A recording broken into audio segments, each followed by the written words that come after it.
안녕하십니까. 네, 유독 아름다우십니다. 네.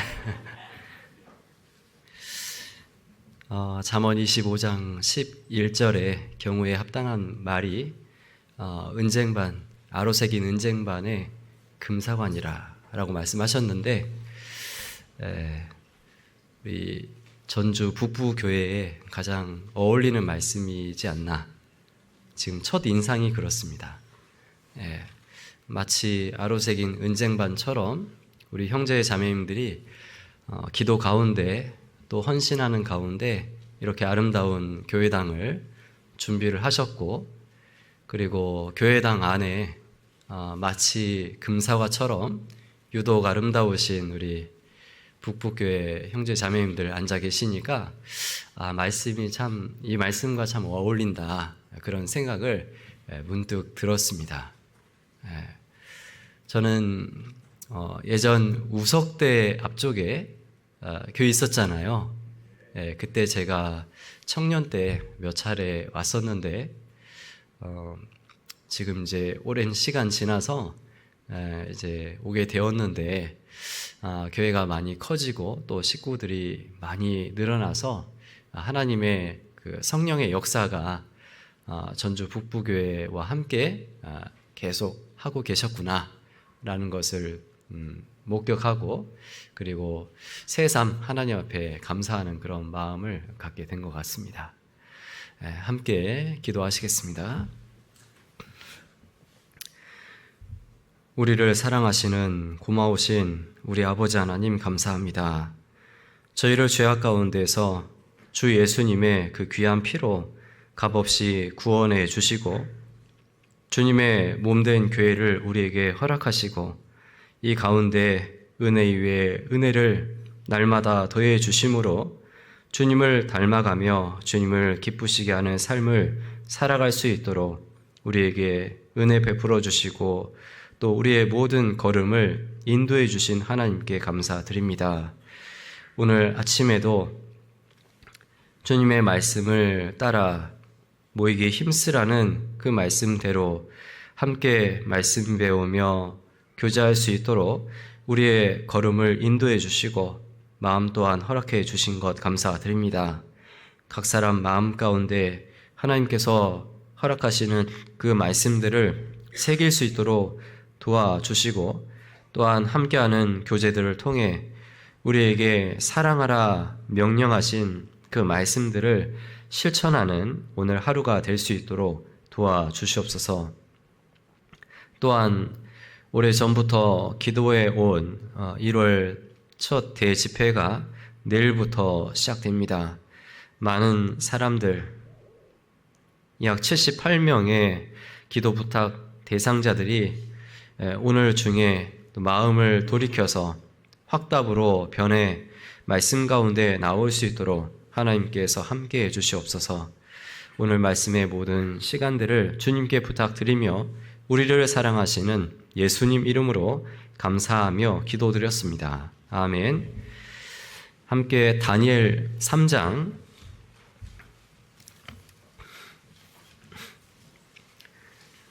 다니엘 3장 24절을 찾아보시겠습니다.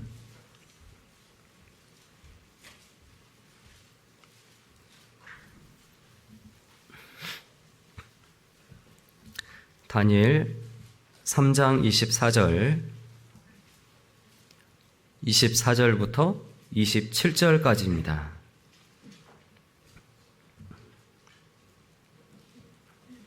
찾으셨으면 길지 않기 때문에 함께 읽어보겠습니다. 때에 느부갓네살 왕이 놀라 급히 일어나서 모사들에게 물어 가로되, 우리가 결박하여 불 가운데 던진 자는 세 사람이 아니었느냐? 그들이 왕에게 대답하여 가로되, 왕이여 옳소이다.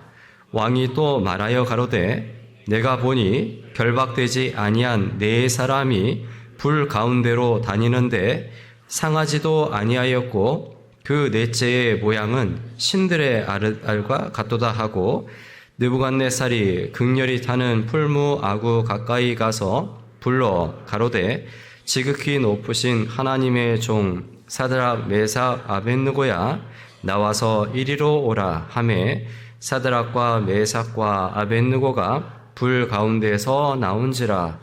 방백과 수령과 도백과 왕의 모사들이 모여 이 사람들을 본즉 불이 능히 그 몸을 해하지 못하였고 머리털도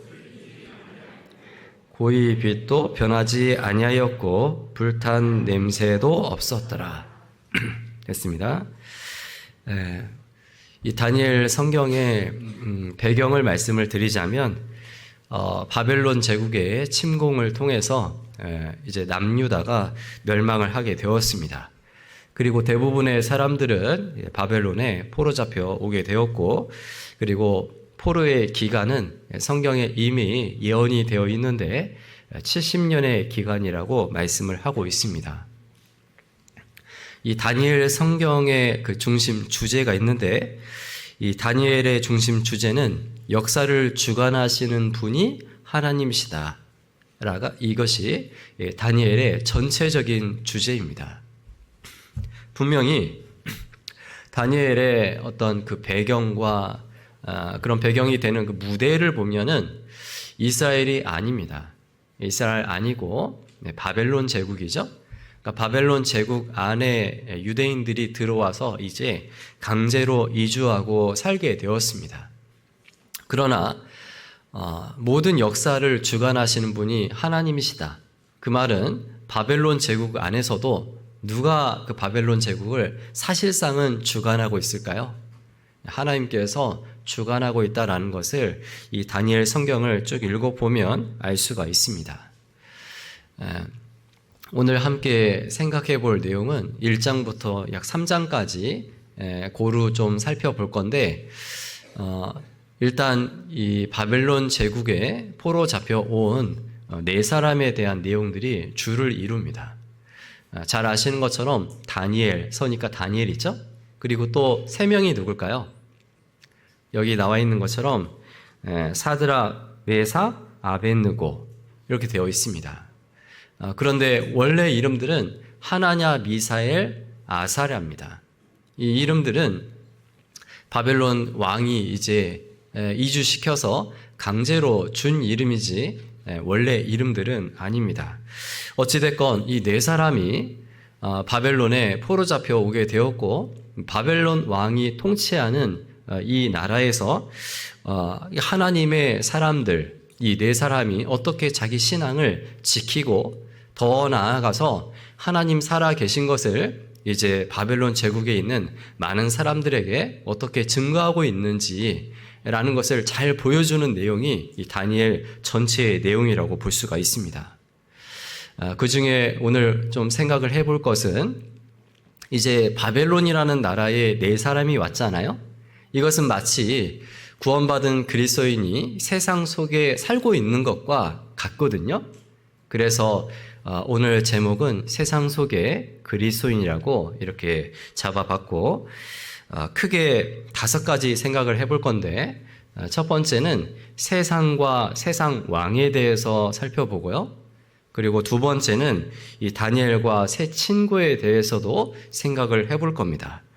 그리고 이 다니엘과 세 친구는 바벨론에 들어와서 많은 어려움들을 겪게 됩니다. 그런 것처럼 구원받은 그리스도인도 세상 속에서 분명히 고난과 핍박이 있다라는 것을 세 번째 생각을 해볼 것이고, 네 번째 생각할 것은 이 다니엘과 세 친구가 어려움이 있을 때마다 그들의 그 어려움이 어떻게 해결이 되었을까요? 하나님께서 건져주셨거든요. 그래서 건져내시는 하나님에 대해서도 생각을 해보고, 그리고 5번째는 여기 이제 우리가 읽은 이 본문 말씀에 세 친구가 그 왕의 명령을 어겨서 불 속에 들어갔어요. 그런데 불에 들어가기 전까지는 그들이 결박이 되어 있었습니다. 그런데 불 속에 들어가니까 그 결박된 것이 풀어지고 불 속에서 걸어 다녔거든요. 그래서 5번째 생각할 것은 불 속에서의 자유라는 부분을 좀 생각을 해보도록 하겠습니다.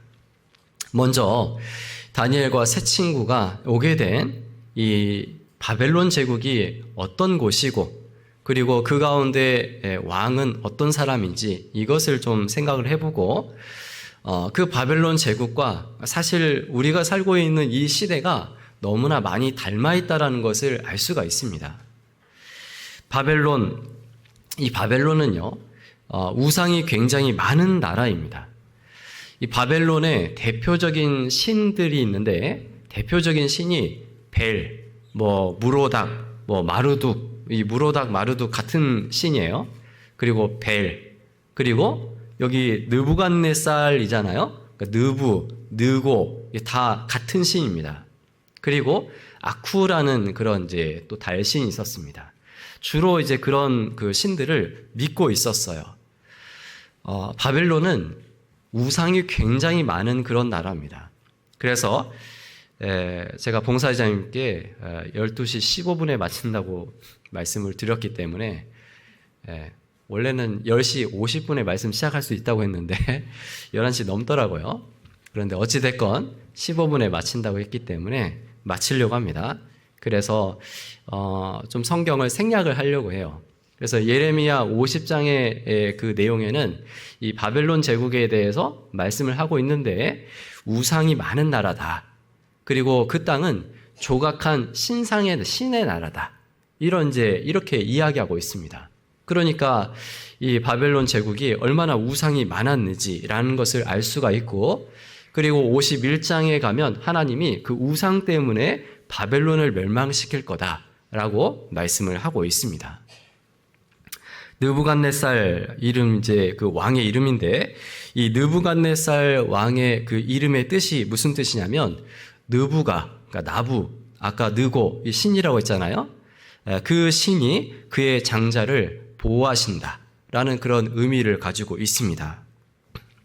그리고 바벨론의 왕이었던 느부갓네살도 좀 살펴보면 느부갓네살은요 1장부터 쭉 나오는데 특히 2장에 가서 느부갓네살 왕이 꿈을 꿉니다.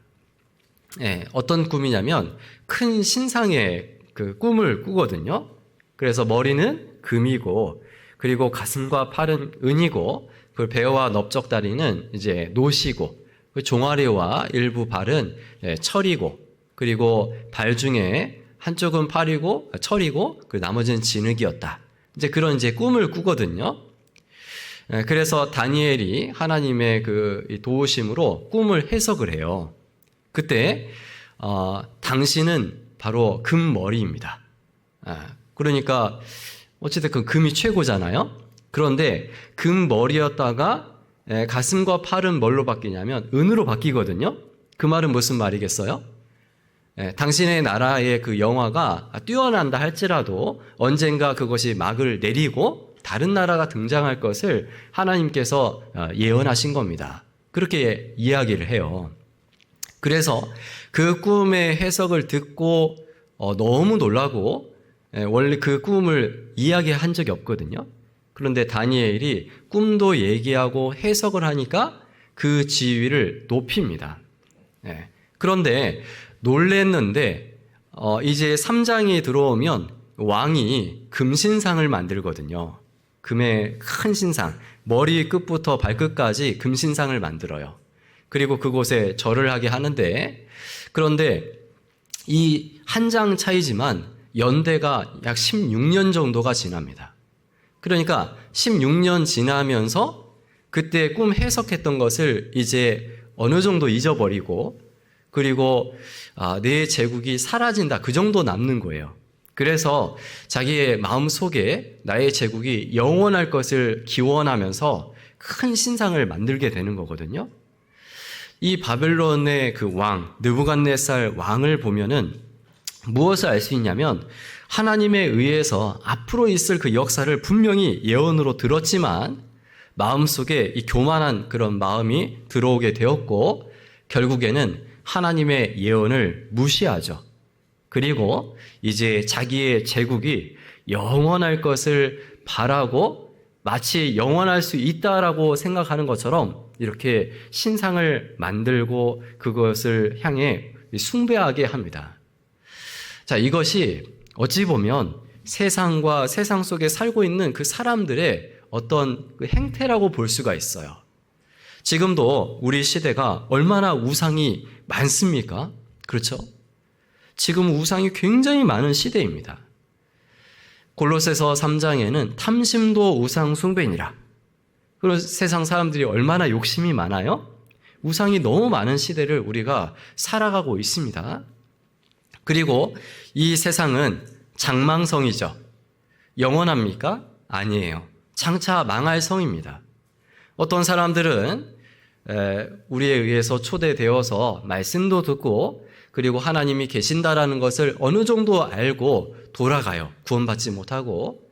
그런데 그들의 사는 모습을 보면 내년에 아니 몇십 년 후에 아니 적어도 언젠가 세상이 멸망한다라고 생각하고 사는 것 같습니까? 아니면 이 세상이 영원할 것이다라고 생각하고 그렇게 사는 것 같습니까? 지금 우리 시대의 사람들 보면은요, 자연 환경, 과학자들도 이 지구의 어떤 그런 상태는 아주 안 좋은 상태이기 때문에 얼마 남지 않았다 얘기하고 있어요. 인류학자들 이 인구 증가나 여러 가지 이런 걸 볼 때에도 얼마 남지 않았다.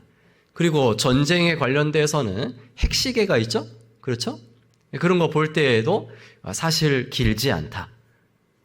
성경뿐 아니라 지금 전 세계가 환경도 모든 사람에게 종말이라는 것이 가까이 왔다라는 것을 얘기하는데 그런데 사람들의 마음속에는 어때요? 아니다. 세상은 영원할 것이다.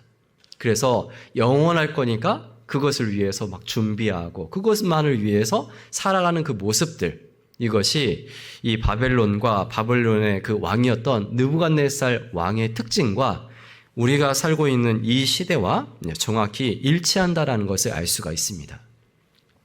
자, 그렇다면 이제 그런 왕이 통치하고 있는 바벨론 제국에서 다니엘과 세 친구는 어떻게 살아갈 것이냐 이게 이제 문제지 않습니까?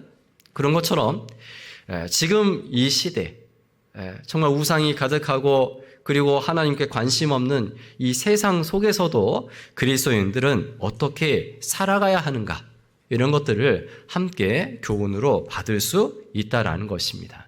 먼저 네 사람의 그 삶을 네 사람을 좀 살펴보도록 하겠습니다.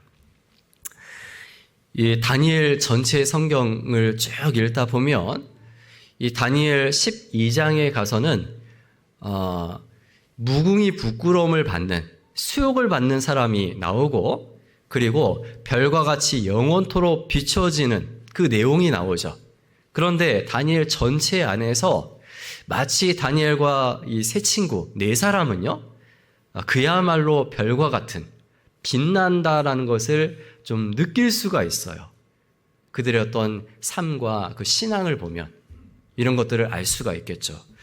다니엘 1장을 보겠습니다. 다니엘 1장 3절입니다. 1장 3절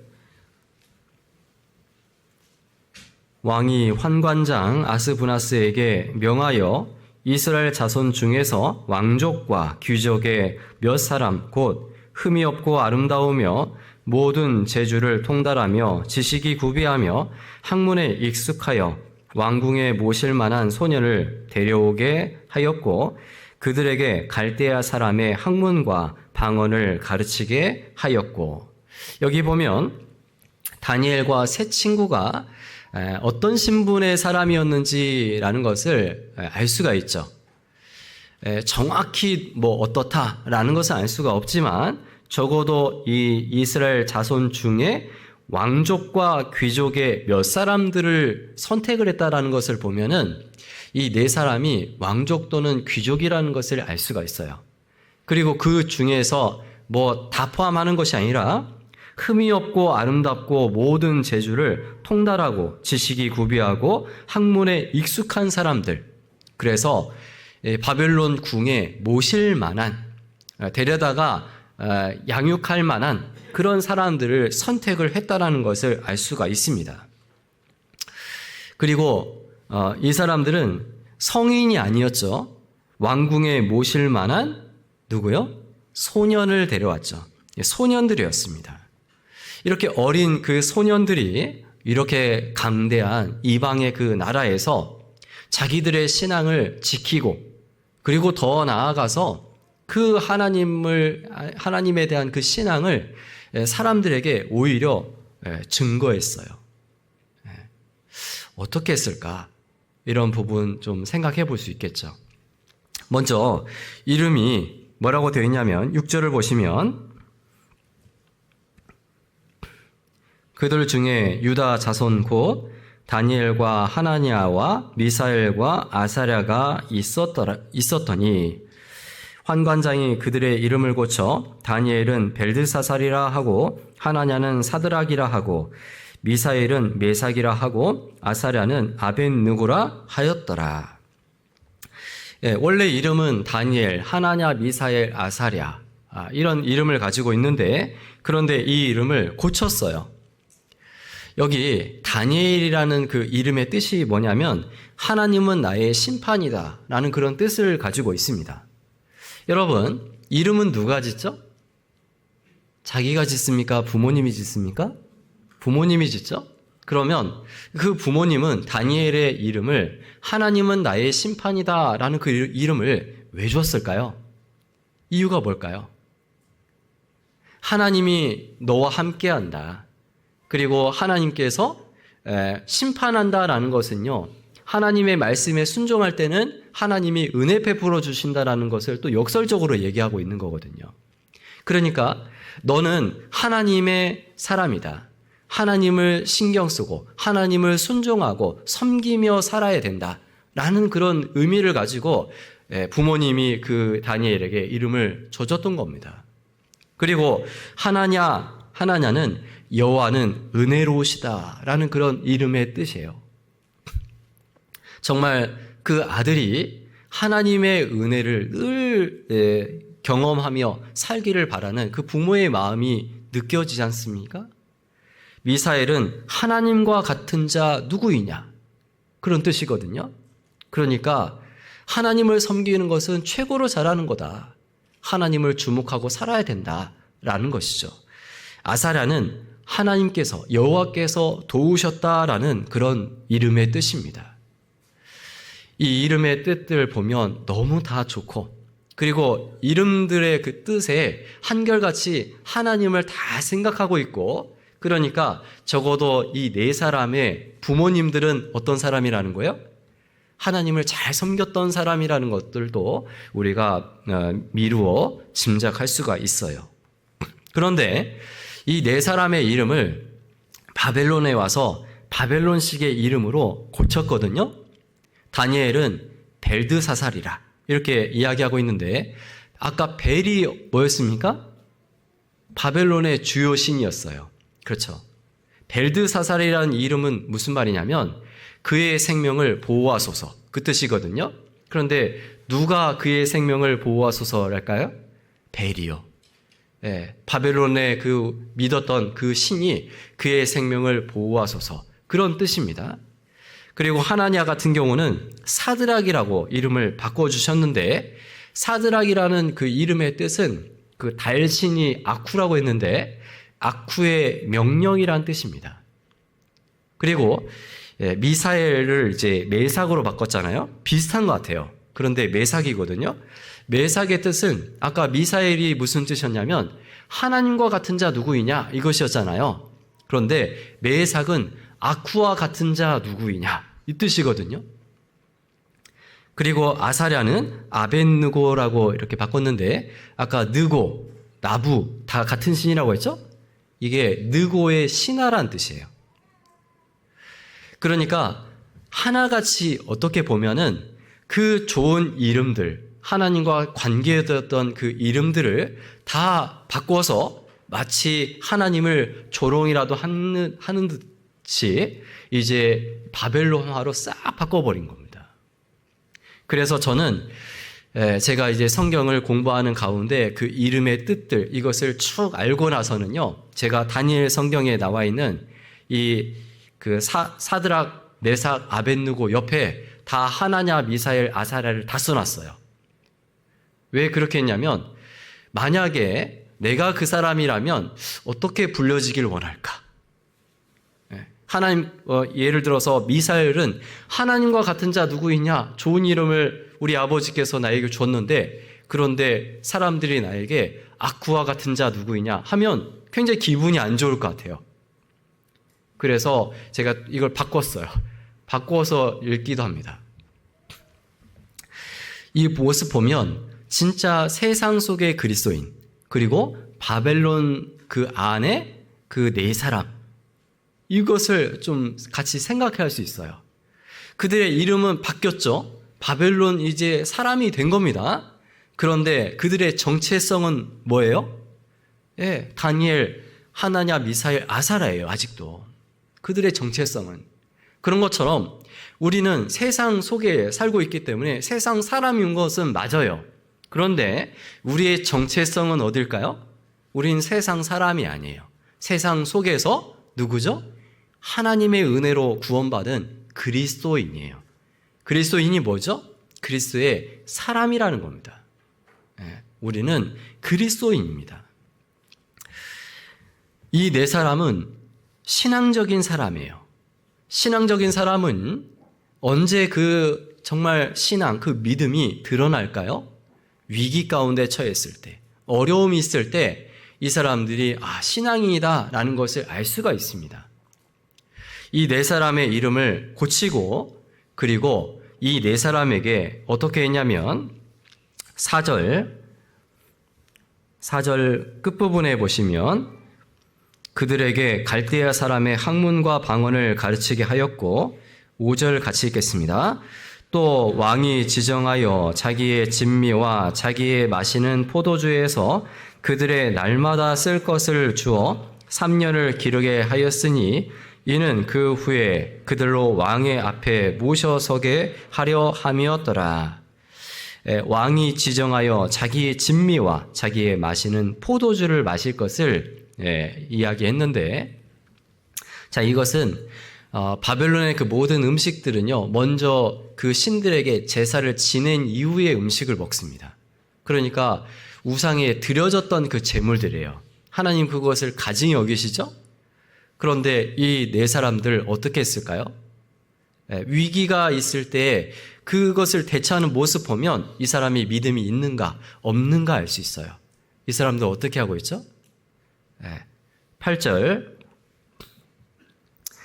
다니엘은 뜻을 정하여 왕의 진미와 그 마시는 포도주로 자기를 더럽히지 아니하리라 하고 자기를 더럽히지 않게 하기를 환관장에게 구하니.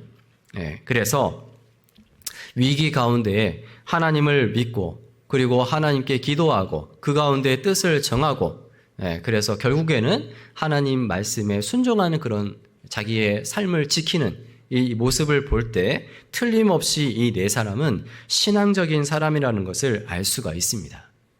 그리고 신앙을 가진 그 사람, 이 세상 속에 믿음을 소유한 그리스도인들, 이 그리스도인들을 가만두지 않는 존재가 있어요.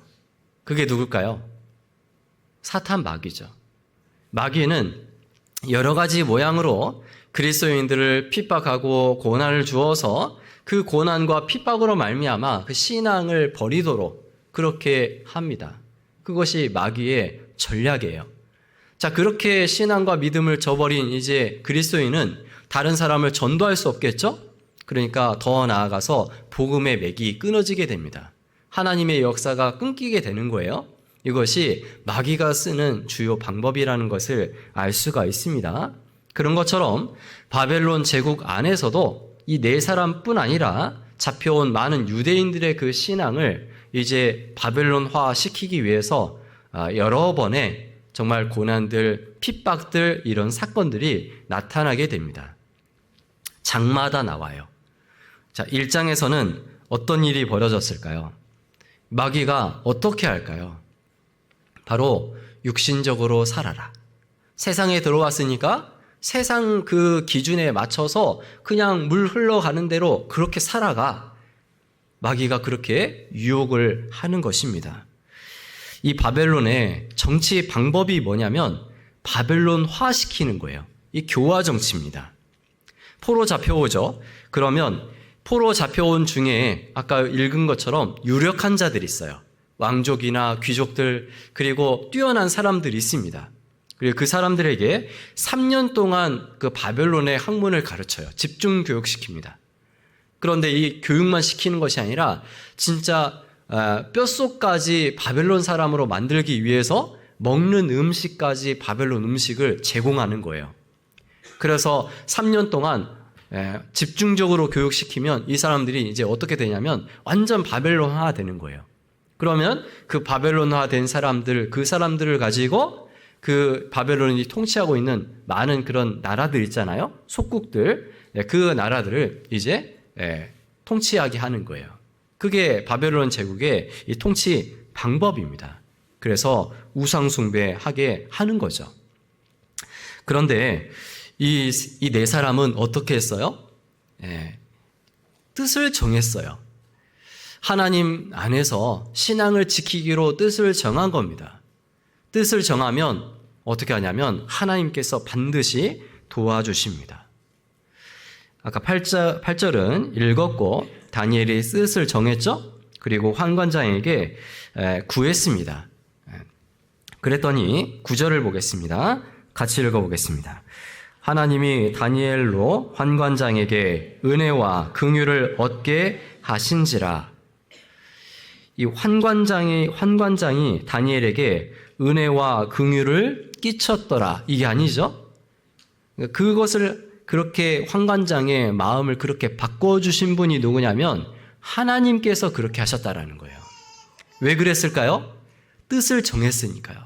정말 주님을 위해서 살고 싶습니다. 주님 안에서 내 삶을 더럽히지 않고 싶습니다. 세상 가운데 나를 정말 하나님의 자녀답게 깨끗하게 유지하고 주님을 전하고 싶습니다. 그렇게 뜻을 정할 때 하나님께서 그 사람을 도와주시는 겁니다.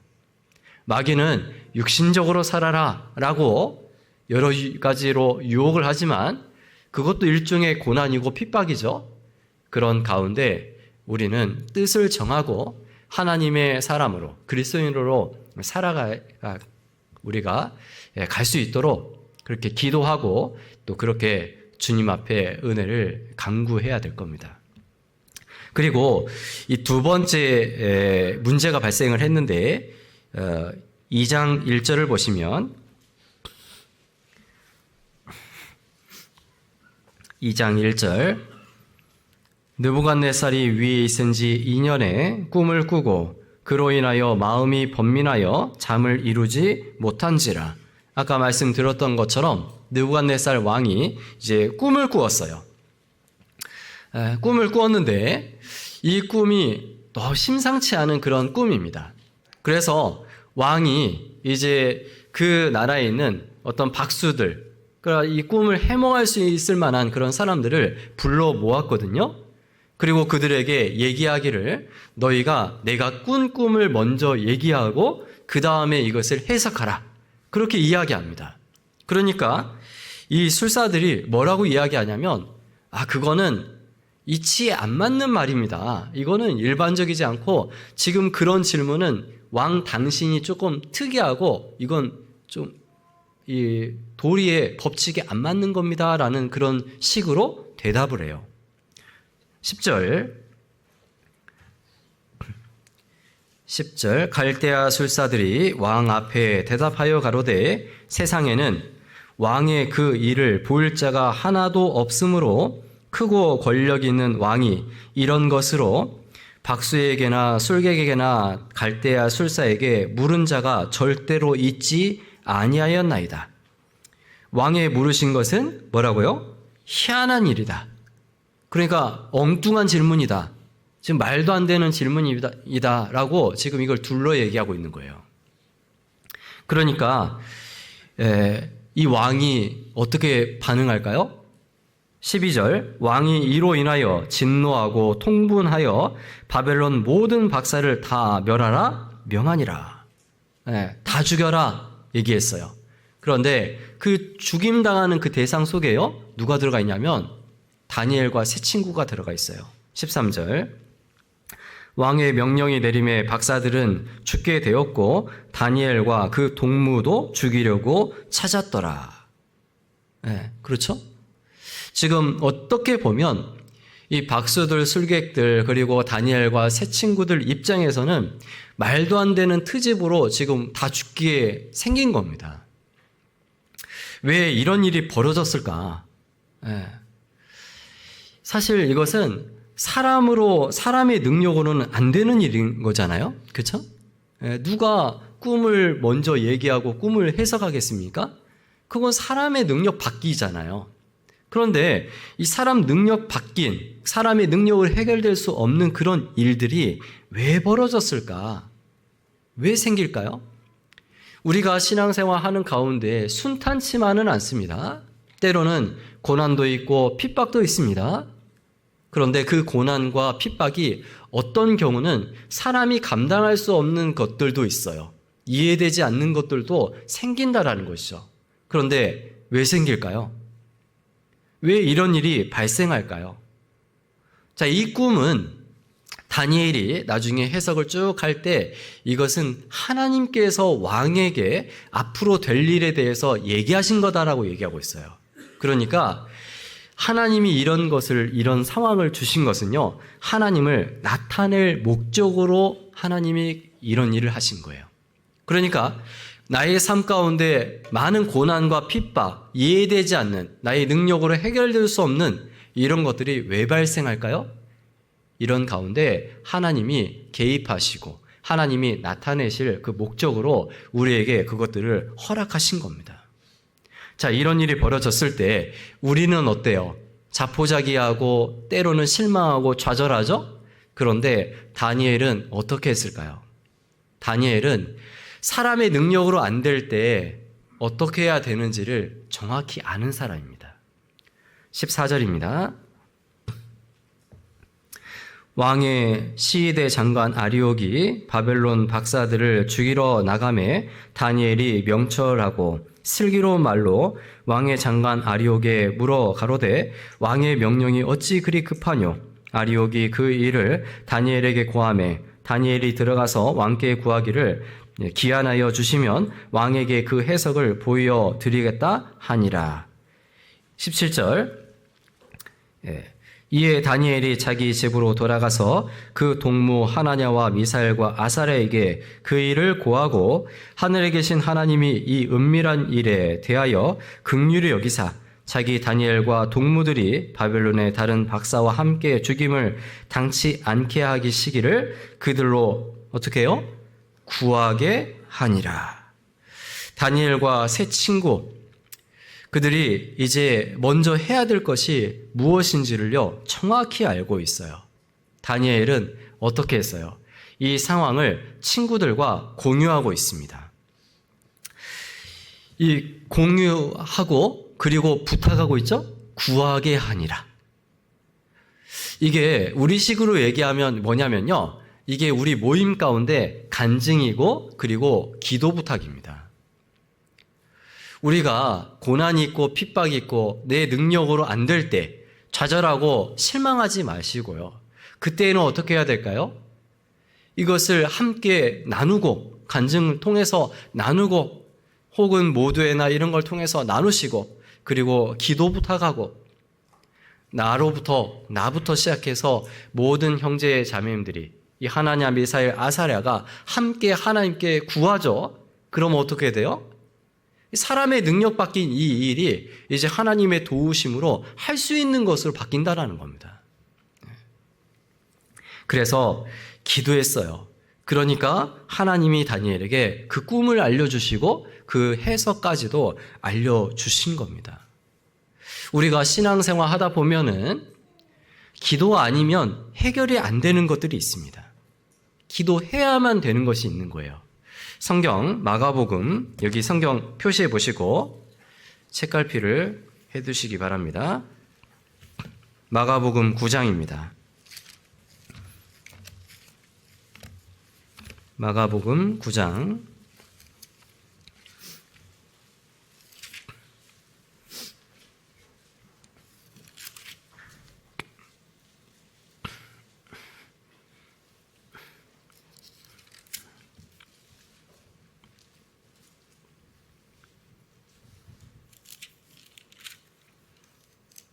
마가복음 9장 17절을 보시면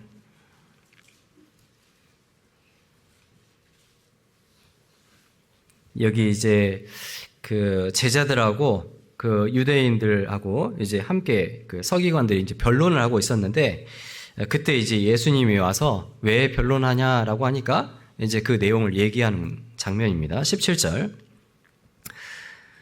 무리 중에 하나가 대답하되 선생님 벙어리 귀신 들린 내 아들을 선생님께 데려왔나이다.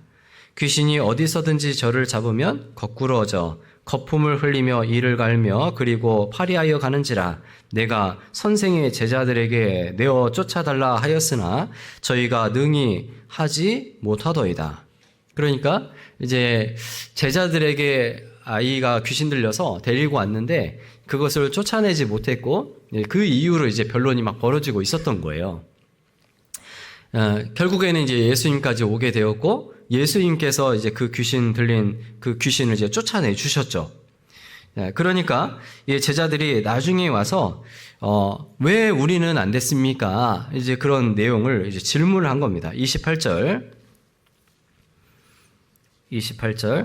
집에 들어가심에 제자들이 종용이 묻자오되 우리는 어찌하여 능히 그 귀신을 쫓아내지 못하였나이까? 왜 우리는 안 됐습니까? 라고 얘기하고 있죠.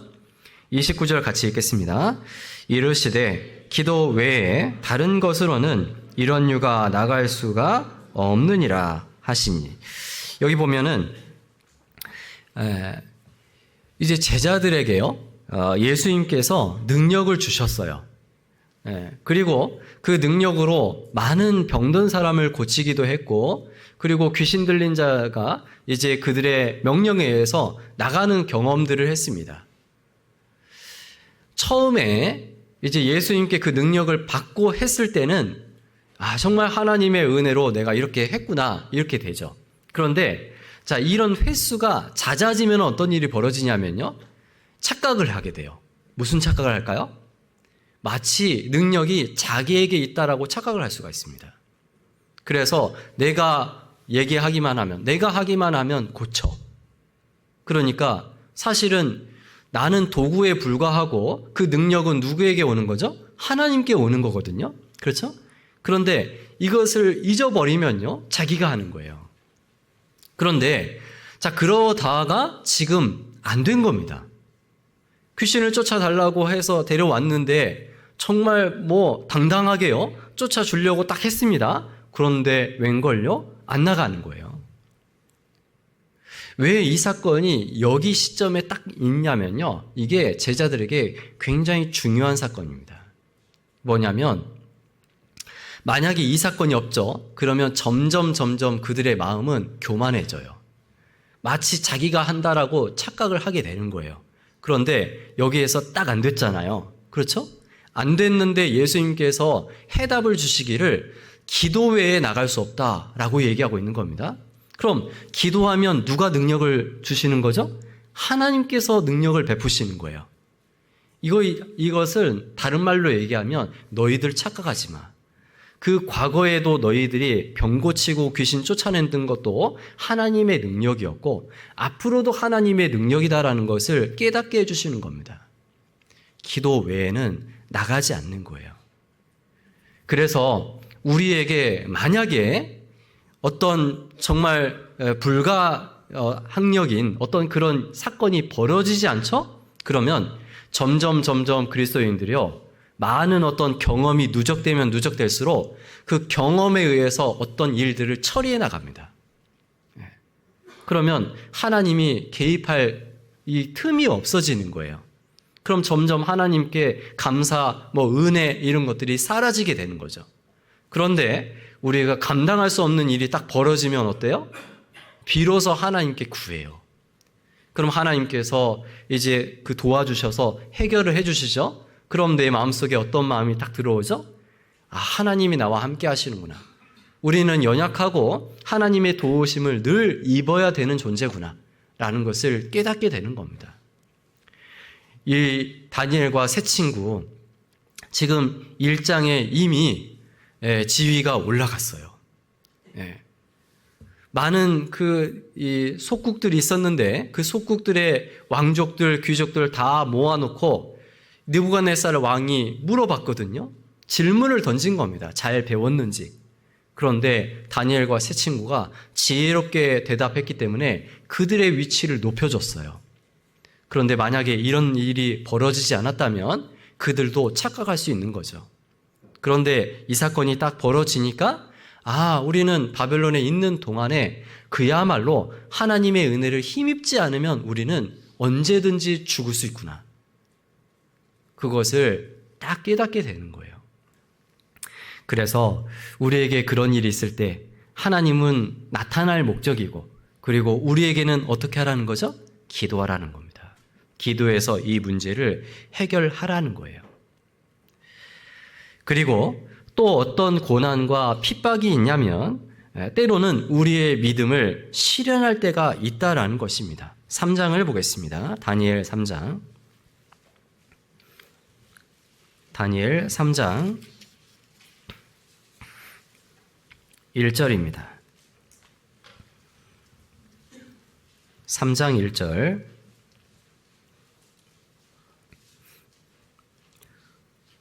느부갓네살 왕이 금으로 신상을 만들었으니 고는 60규빗이요 광은 6규빗이라. 그것을 바벨론 도의 두라 평지에 세웠더라. 느부갓네살 왕이 16년이 지나니까 이제 다니엘에 의해서 알려줬던 그 꿈을 이제 잊고, 그리고 마음이 교만해서 이제 머리끝부터 발끝까지 되는 금으로 된 신상을 만들고, 그리고 그것에 경배하게 했어요. 그래서 4절에는 반포하는 자가, 4절에 이제 반포하는 자가 외쳐 가로되 백성들과 나라들과 각 방언하는 자들아, 왕이 너희 무리에게 명하시나니 너희는 나팔과 피리와 수금과 사면금과 양금과 생황과 및 모든 악기 소리를 들을 때에 엎드려 느부갓네살 왕이 세운 금 신상에게 절하라. 그 백성들과 나라들과 각 방언하는 자들, 그러니까 예외 없이 음악이 나오거든. 그러면 그 금신상에게 절할 것을 명령을 한 거예요. 절하지 않으면 어떻게 될까요? 6절. 누구든지 엎드려 절하지 아니하는 자는 즉시 극렬히 타는 풀무에 던져 넣으리라 하매. 그러니까 이제 사람들이 악기가 딱 연주되면요, 사람들이 다 이렇게 이제 엎드려서 그 금신상에게 절을 합니다. 모든 사람은 왕의 명령에 다 순종했죠. 그렇죠? 그런데 여기에 거역한 세 사람이 나와요. 그게 누구예요? 바로 다니엘의 그 세 친구들이었습니다. 그런데 여기에 다니엘은 안 나와요. 왜 다니엘은 뺐을까? 여기 이제 사람들이 그 세 친구를 고발하거든요. 왕에게 이 세 사람이 절하지 않았습니다라고 하면서 고발을 해요. 그런데 다니엘은 했을까요? 안 했을까요? 다니엘 당연히 안 했을 겁니다. 다니엘은 왜 안 했을까? 왜냐하면 2장 사건으로 인해서요, 이 다니엘은 압도적인 위치에 올라가 버렸어요. 그러니까 그 사람까지 이야기하기에는 이제 자기들의 위치가 그 정도는 안 되는 거죠. 그러니까 만만한, 자기하고 비슷한 그 정도의 그 세 친구를 고발한 겁니다. 참소한 거예요. 그래서 그들을 이제 왕에게 이야기한 거죠. 이제 이 세 사람은요, 어떤 기로에 놓이게 된 겁니다. 무슨 일이냐면, 이제 목숨을 버리고, 그리고 신앙을 지킬 것인지, 우상숭배하지 않을 것, 이제 이런 상황이 벌어지게 된 것이고, 아니면 살고는 봐야지 하면서 우리가 그때만 좀 하고 평소에는 하나님 섬기면 되지. 뭔가 이렇게 포기하고 타협할 수 있는 이런 두 가지의 상황에 놓이게 된 겁니다. 이럴 때 이 세 친구들은 어떻게 했을까요? 만약에 우리가 어떤 나라의 그 제도적인 상황으로요, 만약에 이렇게 하라, 그렇지 않으면 감옥에 들어가고 그리고 뭐 처형을 당한다, 그런 상황이라면 만약에 우리는 어떻게 할까요? 이 세 친구들은 어떻게 했을까? 우리도 뭐 이렇게 풀무불에 집어넣겠다, 이런 이제 상황은 없지만 세상은 지금도 우리에게 이 두 가지를 놓고요, 한 가지를 선택하라라고 하면서 뭔가 제시하는 그런 상황들이 분명히 있다라는 겁니다. 오게 된다라는 거예요. 그렇죠? 그런데 그들은 어찌됐건 하나님을 선택했죠. 3장 12절 이제 유다 사람 사드렉과 메삭과 아벳느고는 왕이 세워 바벨론 도를 다스리게 하신 자연을 왕이여, 이 사람들이 왕을 높이지 아니하며 왕의 신들을 섬기지 아니하며 왕이 세우신 금신상에게 절하지 아니하였나이다. 여기 이제 세 사람을 고발하는 참소하는 자들이 있었는데, 이유는 이 신앙을 무너뜨리기 위해서죠. 그런데 이 참소하는 자는 대대로 사탄 마귀가 참소하는 자였어요. 그러니까 여기 고소하는 실제 사람은 누구에게 이용당하는 거죠? 이 마귀가 사용하는 거예요. 마귀는 사람을 통해서 결국에 그리스도인들의 그 신앙을 무너뜨리려고 합니다. 이제 왕이 그 이야기를 딱 들으니까요, 왕이 이제 그 사람들에게 물어봅니다. 그리고 뭔가 기회를 다시 한번 줘요. 14절. 느부갓네살이 그들에게 물어 가로되 사드락 메삭 아벳느고야, 너희가 내 신을 섬기지 아니하며 내가 세운 금 신상에게 절하지 아니하니 짐짓 그리하였느냐? 이 짐짓 그리하였느냐라는 것은 일부러 그랬냐, 이 말이거든요. 그러니까 이 말은 무슨 말이냐면요, 너희가 일부러 한 것이 아니라면 내가 다시 기회 줄게, 그 뜻이에요. 그리고 만약에 기회를 줬는데 그래도 너희가 절하지 않는다면 너희가 어떻게 되겠냐? 15절 끝부분에 즉시 너희를 극렬히 타는 풀무 가운데 던져 넣을 것이니 능히 너희를 내 손에서 건져낼 신이 어떤 신이겠느냐? 너희들 절하지 않는다면 너희들 풀물불 가운데 들어가게 될 것이고, 너희가 들어가지 않는 이유가 하나님을 믿는 그 신앙 때문이지만 정말 하나님이 너희를 건지겠느냐? 그렇게 얘기하고 있죠. 자, 이런 상황이라면 우리는 어떻게 할까요? 세 친구는 어떻게 했을까요? 16절. 사드락과 메삭과 아벳느고가 왕에게 대답하여 가로되 느부갓네살이여, 우리가 이 일에 대하여 왕에게 대답할 필요가 없나이다. 이게 무슨 말이에요? 이거 뻔합니다. 우리가 말할 것은. 그 말이죠. 17절. 만일 그럴 것이면 왕이여, 우리가 섬기는 우리 하나님이 우리를 극렬히 타는 풀무 가운데서 능히 건져내시겠고 왕의 손에서도 건져내시리이다. 어떤 신이 건져내겠냐? 불가능하다. 그런데 하나님이 분명 건져내 줄 겁니다. 이들은 대답하고 있어요. 그리고 더 나아가서 18절에 같이 읽어보겠습니다. 그리 아니하실지라도 왕이여, 우리가 왕의 신들을 섬기지도 아니하고 왕의 세우신 금 신상에게 절하지도 아니할 줄을 아옵소서. 하나님이 우리를 풀무 속에서 살려주지 않는다 할지라도 우리는 이 믿음과 신앙을 저버리지 않겠습니다. 확고하죠? 그렇죠? 우리도 세상 유혹을 향해서요, 내 마음속에서 그렇게 답해야 될 거예요. 나는 하나님을 믿는 그 신앙을 내가 버리지 않을 겁니다. 믿음의 종류가 있어요. 여기 그리 아니하실지라도 이것도 믿음의 종류입니다. 때로는 그리 하시면 하겠습니다. 이것도 믿음이에요. 우리는 그렇게 기도하지 않습니까? 하나님, 내가 이렇게 지금 뭔가 있는데 이거 해결해 주시면 그러면 내가 더 열심히 주님을 섬기겠습니다. 그건 그렇게 하시면 하겠다라는 거죠. 그것은 어릴 때의 신앙이죠. 점점 우리는 어느 방향으로 가야 돼요? 그리 아니하실지라도 우리는 하겠습니다. 이 방향으로 우리는 나아가야 됩니다. 그리 아니하실지라도 우리는 이렇게 하겠습니다. 이 말은 무슨 말이냐면 이 세 사람은 적어도요, 그 어떤 일보다 하나님이, 주님이 최선이 된 사람들입니다. 설령 그것이 자기의 목숨이라 할지라도 하나님은 항상 최우선된다.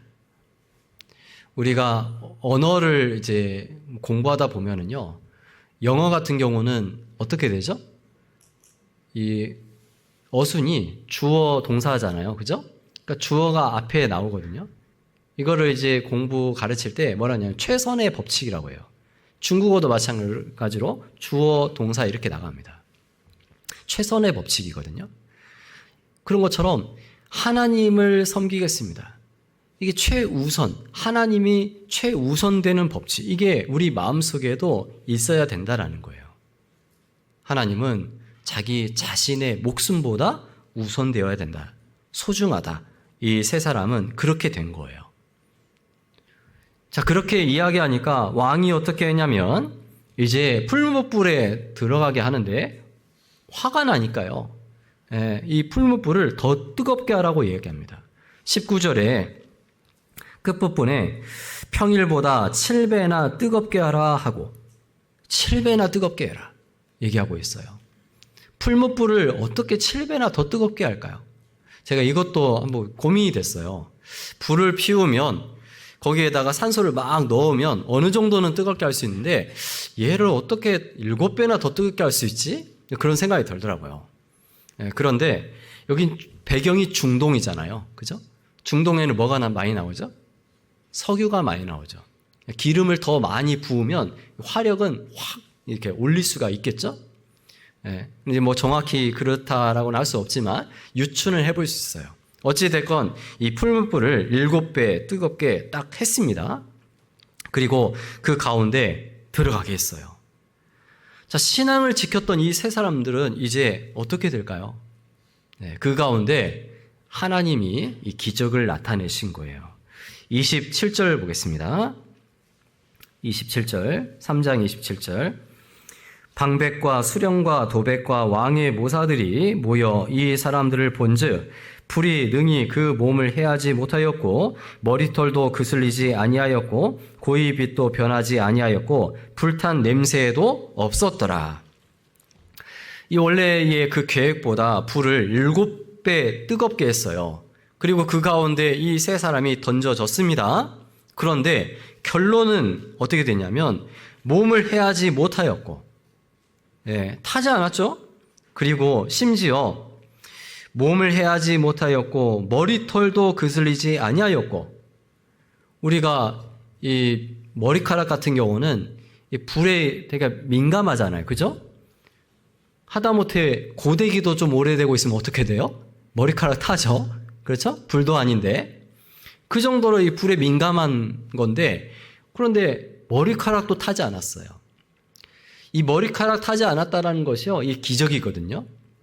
왜냐하면 그 중동 사람들은 우리 그 중동 관련된 영화 보면은요, 머리에 뭘 쓰고 다녀요. 그죠? 그걸 터번이라고 하는데 모자를 쓰고 다닙니다. 항상 이게 예의가 아니고요. 이거 안 쓰고는 밖에 못 다녀요. 너무 뜨거우니까.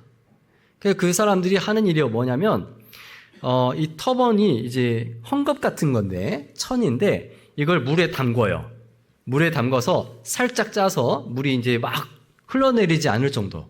그리고 그것을 이제 머리 위에 올리고 다니는 거예요. 그래야지만 이게 이제 물이 증발하면서 열을 빼앗아 가는 겁니다.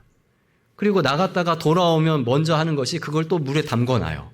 그리고 또 나갈 때 또 이걸 짜가지고 또 하고. 그러니까 대체로 이게 약간 젖어 있습니다. 그런데 이 상태로 불에 들어갔어요. 근데 여기 내용에 보면은 터번이 없어요. 예. 위에는 장식들이 있다라고 되어 있거든요. 21절에 이제 그런 내용들이 쭉 있는데, 그런데 밑에는 그 내용이 없어요. 그러니까 터번은 타버렸어요. 그런데 위에 쓴 모자는 탔는데 머리카락은 안 탄 셈인 거예요. 기적인 거죠. 그리고 불탄 냄새도 없었더라. 여러분, 모닥불 주위에 잠깐만 지나가도 어떻습니까? 냄새 금방 배죠? 연기. 어제 저희는 저희 교구 임원 수련을 했는데, 모닥불에서 이제 그 불을 피우고 고기도 구워 먹고 했는데요. 오자마자 집에 가서 모든 옷을 다 벗고 이제 세탁을 해버리고 머리도 2번이나 감았어요. 그런데 그때가 한 6시 정도, 오후 6시 정도 그렇게 다 했거든요. 그런데 저녁에 이제 한 1시 정도 누워서 자려고 하는데 저희 아내가요, 이 자매가 머리카락에서 냄새가 난다는 거예요. 연기 냄새가. 전 2번이나 감았거든요. 이게 배워서 한동안 나더라고요. 그런데 이 세 사람은 불탄 냄새도 없었대요. 이 기적이지 않습니까? 이 일을 누가 했어요? 하나님께서 그렇게 했습니다. 이스라엘은 지금 현재 어디에 있냐면 바벨론이라는 나라에 있어요. 왜 이스라엘이 바벨론에 와 있습니까? 이스라엘 하나님의 말씀을 불순종했기 때문에 징계로 그 바벨론 제국을 들어서 그들을 쳤고, 그리고 포로로 끌려간 겁니다. 끌고 온 거예요. 그런데 끌려온 이곳에서도요, 하나님의 백성이라는 것은 그대로인 겁니다. 하나님의 백성이 비록 다른 곳에 끌려갔지만 거기 끌려간 장소에서 하나님의 백성답게 살죠. 하나님을 의지하고 살죠. 그러면 하나님의 도우심은 어디에서든지 미친다라는 거예요. 우리도 마찬가지죠. 세상에 우리 학생들을 예를 들어서 모든 학생들이 다 그리스도인이 아닌데 이방인인데 내가 그리스도인답게 살죠. 그 가운데 하나님께서 반드시 도와줍니다. 그런데 우리가 전체 그리스도인이잖아요. 그런데 이 안에서 내가 그리스도인답게 못 살죠. 그럼 나는 하나님이 돕질 않으세요. 하나님은 그 각 사람의 그 믿음대로 하나님께서 은혜를 주시는 겁니다. 이 세 사람도 하나님께서 도와주셨어요. 그래서 살게 하셨죠. 그리고 이 세 사람은 자기 믿음과 신앙을 지켰기 때문에 살기도 하고, 그리고 그 뒤에 가서는 여기 3장 30절 보시면 왕이 드디어 사드락과 메삭과 아벳느고를 바벨론 도에서 뭐예요? 더욱 높이니라. 육신적으로도 하나님께서 복을 주셨죠? 그렇죠? 그런데 이 모든 것은요, 이 세 사람이 받은 은혜에 비하면 복이라고 할 것도 없어요. 왜냐하면 사실 이 세 사람이 불 속에서 그야말로 축복을 받았거든요. 불 속에서 자유를 얻게 된 것입니다. 3장 20절을 보겠습니다. 20절 군대 중 용사 몇 사람을 명하여 사드락과 메삭과 아벳느고를 결박하여 극렬히 타는 풀무 가운데 던지라 하니 이 사람들은 고이와 속옷과 겉옷과 별다른 옷을 입은 채 결박하여, 여기 이제 별다른 옷이 바로 터번이거든요. 결박하여 극렬히 타는 풀무 가운데 던질 때, 지금 이 상황을 보면은 군대 중 용사들을 이제 이 세 사람에게 붙였고, 그리고 그 세 사람을 결박을 시켰죠? 결박시킨 이후부터는요, 이 세 사람은 이제 자유가 억압된 거예요. 그들은 그 용사들이 끌고 가는 대로 끌려 다닐 수밖에 없는 겁니다. 그렇죠? 불 속에 들어가라, 세 사람에게 자기 발로 들어가라 하면 이 사람 들어가겠습니까? 안 들어갈 겁니다.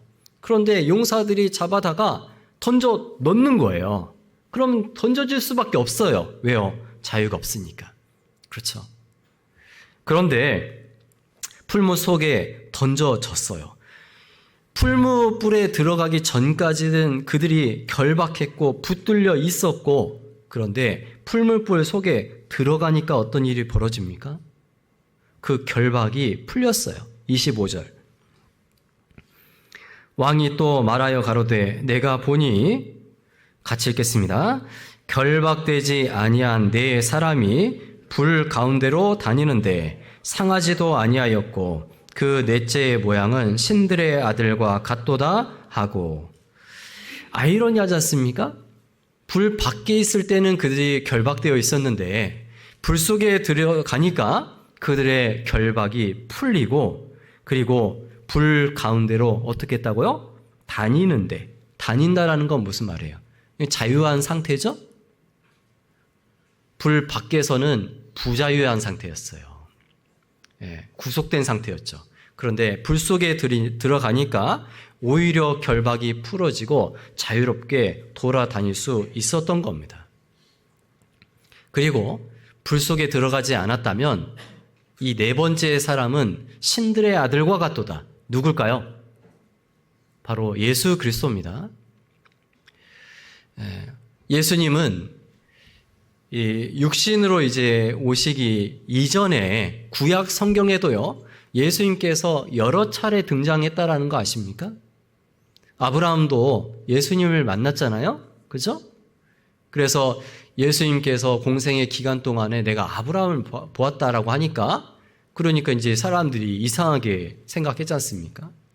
이 구약 성경 속에 예수님이 여러 차례 등장하셨어요. 그런데 이 장면에서도 예수님이 등장을 하세요. 만약에 이들이 불 속에 들어가지 않았다면 예수님을 만날 수가 있었을까요? 만날 수가 없는 거예요. 그러니까 이 불 속은 어떻게 보면, 겉으로 보면 저주이고 환난이고 고난인 것 같은데, 그런데 사실은 그것이 저주가 아니라 축복이었던 겁니다. 우리가 이 고난 가운데에서 하나님을 만나죠. 그럼 어떻게 되냐면요, 오히려 자유함을 얻어요. 여러분, 고난 당해본 적 있으시죠? 제가 구원받고 1년 안 돼서 이제 군대에 들어갔습니다. 군대에 들어가서 이제 2등병이에요. 자대 배치 받았을 때 2등병인데 이제 신병들을 환영한다라는 그런 의미로 회식을 했어요. 그리고 대대장이 이제 술을 따라줍니다. 술을 따라주는데 병장 제일 선임부터 해서 맨 막내까지 일렬로 쭉 쓰고요. 그리고 우리 바가지 있죠? 조롱박. 박에다가 이게 술을 부어주면 거기서 감사합니다 하고 이제 마셔요. 그렇게 하거든요. 순서대로 쭉 합니다. 그리고 저는 이제 왔으니까 제 뒤에 제 동기 1명, 그리고 저 있었거든요. 제 순서가 된 거예요. 그래서 제가 계속 기도하고 계속 이제 기다렸어요. 앞으로 쭉쭉쭉쭉 가면서요. 그리고 제 차례가 딱 왔어요. 박은 저에게 들려 있었습니다. 제가 뭐라고 했을까요? 저는 하나님 믿기 때문에 술을 못 마십니다 그랬어요. 근데 군인은 작게 얘기하면 안 되거든요. 크게 소리쳤어요. 그랬더니 대대장이 되게 멋쩍은 표정으로 그래? 그러면서 이제 패스하고 이제 제 친구가 이제 순서 받아 먹었는데, 그 이후부터 어떻게 됐을까요? 그 이후부터요, 병장부터 해서 상병, 그 제 위에 있는 모든 선임들이 네가 뭔데? 야, 여기 안에 저기 교회 다니는 사람이 몇 명이나 되는데, 그런데 네가 감히 그렇게 하면서요, 그때부터 이제 식당에서 배식 받아와서 기도하고 있으면 뭔가 소리가 나요. 눈 떠보면 식판이 없어졌어요. 그리고 어떤 때는 눈 떠보면 밥만 있고 반찬은 없어요. 뭔가 앞에서 또각또각 소리는 나거든요. 그게 거의 한 달 가까이 갔습니다. 그런 상황이. 그런데 그 기간 이제 지키고 또 저를 또 조롱한다고 내무실에서는, 제가 막내인데 내무실에 한 16명 정도가 함께 잤는데요. 저보고 기도하라고 하더라고요. 대표로. 잠자기 전에. 기도를 해보래요. 그래서 제가 이왕 베린 몸, 그래서 여기 지옥 가는 사람들 지옥 가지 않도록 해달라고 제가 기도를 했어요. 그랬더니 저놈이 우리를 다 지옥 보낸다고 막 그러더라고요. 어찌됐건 또 조금 일부 고생했습니다. 그런데 그 기간이 딱 지나니까요. 이제 저에게도 후임들이 생겼고, 후임병들이 들어와서 이제 또 회식하지 않습니까? 그때 이제 막 서로 또 술도 따라주고 하는데, 이제 앞에 있는 그 사람들이, 야, 쟤는 술 안 먹으니까 주지 마. 안 먹는 애야. 교회 때문에 술 안 먹는데, 이미 뭐 부대 다 알아요, 저를. 술 안 먹는 걸로. 그러니까 그 이후부터는 제가 나는 술 안 먹기 때문에 못 먹어. 그런 얘기를 해본 적이 없어요. 옆에서 다 막아줘요. 다 얘기해줘요. 그래서 오히려 제가 진짜 자유함을 얻게 되었어요. 그리고 그 이후로는 저에게 뭐 교회 다니고 하나님 믿기 때문에 뭔가 문제를 준다든지 그런 것은 없었습니다. 오히려 하나님께서 저에게 신앙의 자유를 줬고, 그리고 나중에는 저보고 군종도 하라고 이제 얘기도 하고 막 그러더라고요. 그래서 이 고난 속에 만난 그 주님은요, 우리와 함께 해주시고, 그리고 그 고난을 결국에는 이길 수 있도록 도와주시고, 그리고 더 나아가서는 우리가 어떤 신앙의 자유라는 것을 더 얻게 됩니다. 그래서 하나님 의지하고 믿는 그 모든 사람에게는 장애물이 없죠. 그죠? 근데 장애물이 없다라는 게 진짜 그야말로 객관적인 장애물이 없다라는 뜻일까요? 아니잖아요. 이제 그 사람을 넘어뜨릴 만한 그런 이 장애물은 되지 않는다라는 거죠. 정말 신앙의 자유함을 딱 얻게 된 겁니다. 그래서 이 다니엘 성경을 쭉 읽어보면 우리 시대와 너무 비슷하고, 그리고 그 세상 가운데 살고 있는 나의 모습과 너무나 똑같거든요. 그렇기 때문에 이 다니엘 성경을 저는 그 어떤 시대보다 우리 시대에 더 많이 읽어보고 묵상해야 된다라고 생각이 들어요. 그리고 다니엘 12장 마지막으로 12장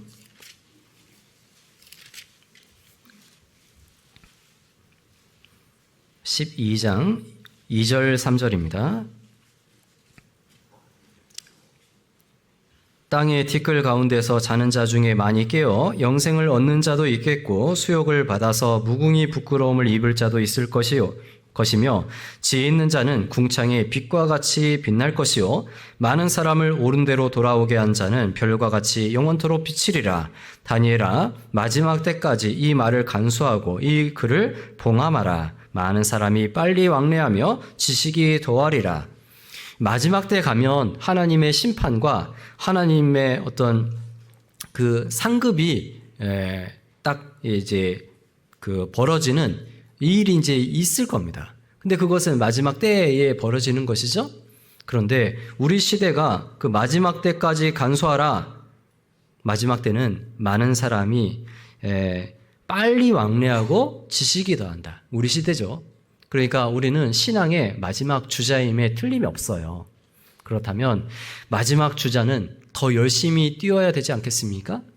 그리고 더 열심히 뛰어서 3절에 해당되는 사람들이 우리가 되어야 될 겁니다. 지혜 있는 자는 궁창의 빛과 같이 빛날 것이요, 많은 사람을 옳은 대로 돌아오게 한 자는 별과 같이 영원토록 비치리라.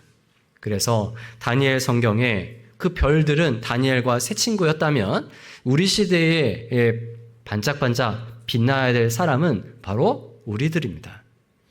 그래서 우리의 그 신앙을 잘 지키고 주님 오실 때가 머지 않았기 때문에 아직 하나님 알지 못하는 사람들에게 하나님을 증거하는 우리의 삶이 되었으면 좋겠습니다. 기도하고 마치겠습니다. 고마우신 아버지 하나님 감사합니다. 저희를 죄악 가운데서 구원해 주시고, 또한 주님의 삶을 이 시대에 살기를 원하시는 주님, 오늘 다니엘 성경을 통해서 또 교훈을 받았습니다. 이 바벨론 제국 안에서 신앙을 지키고 오히려 하나님을 증거했던 다니엘과 세 친구의 모습처럼 우리 시대에 하나님을 알지 못하는 많은 사람들 중에서 우리를 구원해 주셨기에 이제 그 신앙과 믿음을 지킬 수 있도록 늘 도와주시고, 그리고 더 나아가 이 복음의 말씀을 힘있게 증거하는 또 우리의 삶이 될 수 있도록 도와주시옵소서.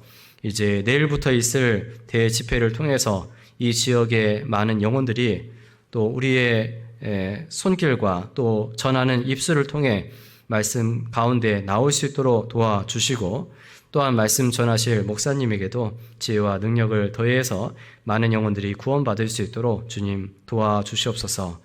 우리를 사랑하시는 예수님 이름으로 감사하며 기도드렸습니다. 아멘.